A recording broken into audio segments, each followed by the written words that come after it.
नमस्कार दोस्तों, हम आज बात करने वाले हैं पावर स्टार पवन सिंह के बारे में, जो कि ब्रांड लेवल में अलग अंदाज में गाना लाते रहते हैं। इससे पहले कि चैनल पर आप नए हैं तो चैनल को सब्सक्राइब जरूर कर दें। आप सबको बता दें कि पावर स्टार पवन सिंह का एक गाना रिलीज होने वाला है, जिस गाना का नाम है कलकतिया राजा। इस गाना को लिखे हैं निक्की निहाल और म्यूजिक दिए हैं प्रियांशु सिंह और गाना को गाए हैं सरस्वती पुत्र कहे जाने वाले पावर स्टार पवन सिंह, जो कि गाना बहुत ही ब्लास्ट और बवाल होने वाला है।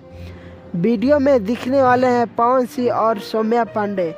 इस गाना को लेकर बहुत ही बड़ी खबर चलकर आ रही है, जो कि गाना को 22 तारीख को रिलीज किया जाएगा एसी फिल्म के यूट्यूब चैनल पे।